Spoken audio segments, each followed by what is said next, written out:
Olá, queridos alunos. Nesse vídeo a gente vai falar sobre a disciplina ética profissional, ok? Então, assim, no mercado imobiliário, um dos valores mais importantes é a credibilidade, né? Que é um valor conquistado se a gente trabalhar da forma correta, com ética. Eu penso que não existe o certo errado ou errado certo. O errado sempre vai ser errado e o certo sempre vai ser certo, né? A gente não pode agir como infelizmente a gente presencia em algumas situações de inversão de valores na sociedade, né? Que as pessoas comentam as coisas, falam as coisas como se estivesse tirando vantagem de algo de alguém, passando a perna em alguém, achando isso super legal, sendo que isso não é, né?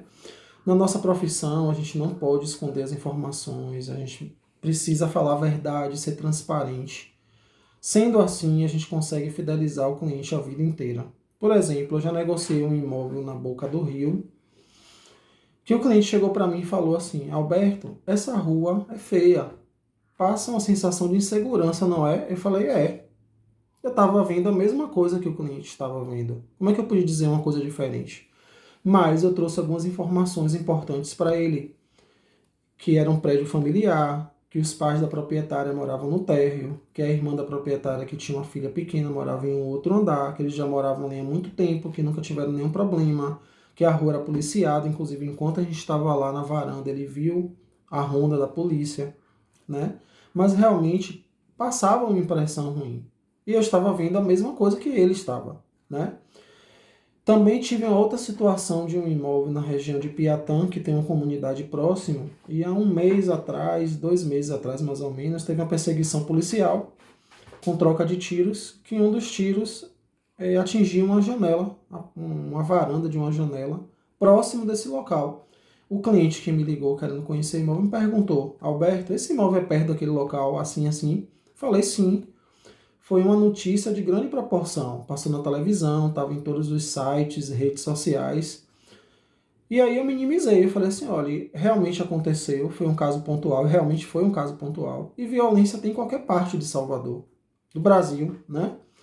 Então, eu também respondi falando a verdade, que foi um caso isolado, que não era comum acontecer aquilo ali. Inclusive, no dia da visita, eu fiz questão de ir na portaria e perguntar ao porteiro, sem ter combinado nada antes, para ele ver que realmente o que eu estava falando era verdade. Inclusive, o porteiro falou: não, inclusive a polícia, a gente autoriza para ele fazer ronda aqui no condomínio, para poder as pessoas se sentirem mais seguras. E aí, inclusive, o cliente gostou e fez um negócio na época, né? A gente não está só vendendo um imóvel ou alugando um imóvel, que é algo físico, né? A gente também tem outras situações que estão dentro do imóvel, que são mercadorias que eu posso dizer que são intangíveis, que a gente não pega, né? A gente não pega na ética, a gente não pega no bom senso, na verdade, na transparência, no profissionalismo, no conhecimento. O cliente sabe se você conhece o produto ou não. Antes dele ir no imóvel, ele já estudou o imóvel, ele conhece a região, sabe o preço praticado, sabe metragem, sabe tudo. Então, assim, você precisa se preparar para conhecer o imóvel. A gente está construindo uma relação com o cliente, né? A gente está lidando com o sonho do cliente, né? Que ele trabalhou muitos anos, ele guardou um valor para poder adquirir um imóvel. Então, assim, é algo muito sério, não é simplesmente uma compra de um imóvel. Comprar um imóvel não é no mercado comprar uma fruta, pesou, pagou e levou para casa, não. É muita responsabilidade. A gente precisa acompanhar tudo de forma falando a verdade, sempre com transparência. Se você não fizer todo o processo, você direcionar o cliente, né, para um parceiro seu, porque, por exemplo, o cliente não sabe que tem que fazer documentação, que tem que fazer escritura, que tem que registrar no carteiro de imóveis. O cliente não sabe sobre o processo de financiamento. Se você não fizer essa parte, mas pelo menos você precisa conhecer o processo e indicar alguém que seja responsável, que você conheça, para poder o cliente fazer e dar continuidade ao seu trabalho e você está vendo e acompanhando também aquilo ali, por mais que você não faça. Outra coisa importante, você precisa vender para o cliente o que você acredita. Você compraria aquilo ali? Claro que dentro das suas condições, né? Quando a gente mostra o imóvel para o cliente, Eu falei isso no vídeo anterior. A gente, em educação das emoções, a gente identifica o perfil do cliente em sondagem, né? Por exemplo, o cliente tem um perfil de comprar uma casa de 8 milhões em determinado prédio, né? Eu não tenho essa condição, né? Mas a forma que eu estou procedendo com o cliente, eu acredito. Então, se eu acredito, eu compro. Então, se eu compro, eu consigo vender para o meu cliente, porque eu acredito naquilo ali. Então, a gente só pode vender para alguém aquilo que a gente acredita. Na nossa profissão, a gente lida com várias situações de falta de ética, né? E que a gente não pode fazer dessa forma. Por exemplo, você trabalha na imobiliária. Que a imobiliária tem uma estratégia de venda, ela descobriu uma forma diferente de vender, de atrair cliente, de captar cliente, de fazer propaganda, de fazer marketing. Então, assim, eu não posso sair da imobiliária e ir no happy hour de um determinado bar no shopping, né? Que é conhecido, não vou fazer propaganda de graça aqui agora. Brincadeira, tá? Só para descontrair um pouco. E aí comentar as estratégias, novas estratégias que a imobiliária que eu trabalho está realizando para poder ter mais sucesso no mercado. Quem está na mesa do lado pode ser seu concorrente, né? Você está ali tomando um chopp, bebendo um vinho, e aí você vai se descontraindo, falando mais alto, porque aí começam as pessoas ao redor, e aí tem alguém ali ouvindo. Quando você acha que é só você que faz aquilo ali, que só você que inventou aquilo ali, que é algo inovador que ninguém faz, aí você liga a televisão e vê lá uma imobiliária divulgando o que você ainda iria lançar. Então, assim, você precisa ter muito cuidado com as informações, que são informações restritas do seu trabalho, tá? A mesma forma são os dados dos clientes. Inclusive, existe uma lei, a LGPD, que é a Lei Geral de Proteção de Dados. A gente tem que ter muito cuidado, independente da lei, pela questão mesmo da ética profissional, né?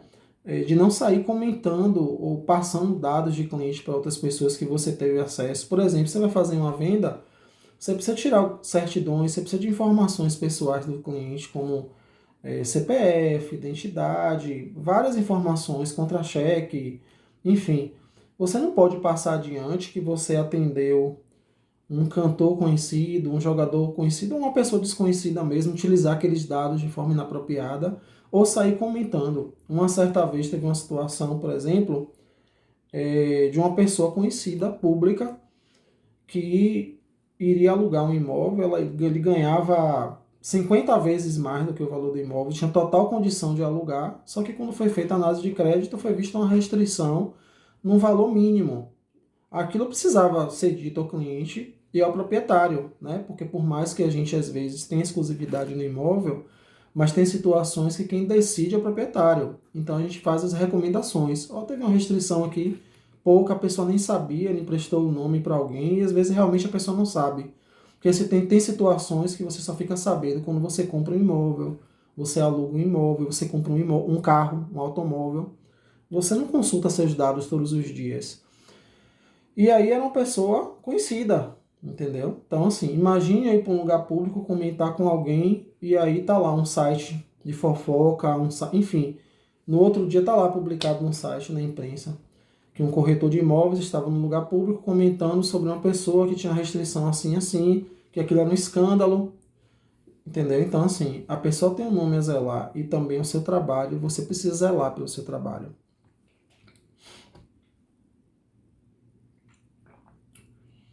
As situações com seus colegas também no trabalho. Por exemplo, existe uma demanda de um cliente que todo mundo está procurando. Eu vou contar uma situação que já aconteceu comigo. Eu estava procurando no escritório, na internet, né, através dos sites de imóveis, e essa colega minha estava em loco, no bairro, buscando. Por coincidência, nós captamos o mesmo imóvel, tá? Só que ela captou primeiro do que eu e colocou na imobiliária, né? Porque a gente está o tempo todo Tá dentro, tá fora, tá dentro, tá fora. Então a gente tem grupo de WhatsApp, tem e-mail para se comunicar, enfim, para deixar registrado aquilo ali. E aí, quando eu vi que ela tinha captado o mesmo imóvel que eu, aí eu só fiz comentar, que eu não ia entrar nesse embate com ela, já que ela tinha captado primeiro, ela foi lá, a pessoa com que eu liguei não sabia que eu trabalhava com ela, né? Então não tinha como adivinhar, tava passando para outro corretor. Então, assim, a gente sempre agir da forma correta, né? Evitar qualquer tipo de situação. Se foi seu colega que captou primeiro, pronto, a captação é dele, você vai em busca de outro. Não tem problema nenhum, né? Então, assim, tenham muito cuidado com toda essa situação aí, de sempre falar a verdade ao cliente. Ser transparente, agir com a verdade, com integridade. Você só tem a ganhar porque você vai construir um cliente para a vida inteira. A mesma coisa são as informações pertinentes ao seu local de trabalho. Seja estratégia de negócios, seja informações de cliente, se o cliente é famoso ou não, os dados do cliente, para você não utilizar e nem passar para terceiros, para outras pessoas, tá bom? Então, assim, o recado que eu gostaria de deixar para vocês nessa disciplina é isso. Lembrem-se sempre que o errado sempre vai ser errado e o certo sempre vai ser certo.